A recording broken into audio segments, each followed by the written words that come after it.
Tehilim Perekret, psaume 8.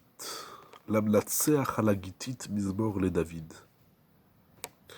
Inspiré de Rashi, du Radak et du Meiri, dans ce psaume, le roi David raconte Gvurot Hashem. On voit dans le monde la puissance divine. Il vient louer, faire des éloges à Kadosh Baruch Hu, qui nous montre, qui nous laisse voir sa puissance dans le monde. Il remercie également Akadosh Baruch Hu qu'il a fait résider sa Shechina parmi les créatures de ce bas monde, et également sur la providence divine. Akadosh Baruch Hu a élevé l'homme et il lui a donné le pouvoir sur toutes les créatures qui ont été créées pour l'homme. Selon Rashi, qui rapporte au nom de ses maîtres, Rabotenu, ce Mizmor fait également allusion à la Géoula finale qui nous libérera de l'exil de Édom. Ce Mizmor, selon le Meiri, est un Shevar, une louange à propos de la Torah. Puisque le verset 3, Mipi Olelim Veyon Kimisad Ta'oz, la Gemara explique que ça se rapporte sur le don de la Torah. Dans ce Mizmor, il vient, David Amelech, également répondre à ceux qui renient la création du monde et la providence d'Hachem, et également tous les fondements de la foi. Il y a des gens, malheureusement, qui renient Hachem, qui renient la présence d'Hachem dans le monde. Ils pensent que Dieu est absent. Ils renient que Dieu a créé le monde, et à tout cela, David Amelech vient répondre dans ce psaume 8. D'ailleurs, il les appelle les Tsorerecha, les ennemis. C'est quoi un Tsorer et un Oyev? Les man, Tsorerecha, Lashmit, Oyev ou Mitnakem.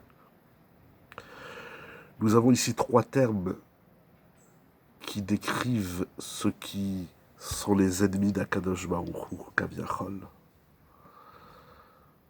Le Even Ezra et le Radak expliquent que Tsorer, ce sont ceux qui renient la divinité d'Hachem. Ils disent que le monde n'est géré que par les lois de la nature et du hasard. Le mitnakem, c'est ceux qui s'en prennent à ceux qui croient en Hachem, par la parole ou par l'action. Mais lorsqu'on voit tous les niflaot, tous les prodiges, toutes les bontés divines qu'Hachem y fait avec l'homme depuis sa naissance, on reconnaît bien que tout est fait dans une intention bien définie et que les choses ne sont pas le produit du hasard. J'ai lu ici un chidouche que je voudrais partager avec vous. Tamshileu bemaase adecha. Kadosh Baruch Hu, il a donné à l'homme le pouvoir de memshala. C'est quoi le pouvoir de gouverner? Tamshileu bemaase adecha. Tu as donné à l'homme le pouvoir de gouverner l'œuvre de tes mains.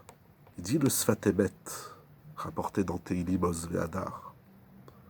L'œuvre de tes mains, ce sont les Neshamot, comme il dit dans Isaïe 57, verset 16, Ve'neshamot ani asiti. Et Akadosh Baruch Hu, il a donné à l'homme le pouvoir de gouverner la Neshama qui est en lui.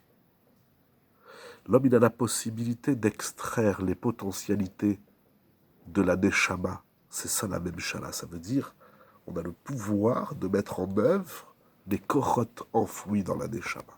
C'est incroyable, ce Mizmor. Selon le Sefer HaKadmon, la Ségoula du 8e psaume de Tehilim, c'est pour trouver grâce aux yeux des créatures, l'imtsochen la briotte. On rencontre des gens, on veut être gracieux, qui trouvent grâce, que nous trouvions grâce à leurs yeux. De même, c'est une ségoula, les Nahar Boché, un enfant qui pleure beaucoup. Ben, c'est une ségoula de lire le psaume 8. Qu'on n'entende que des bonnes nouvelles pour tout le monde.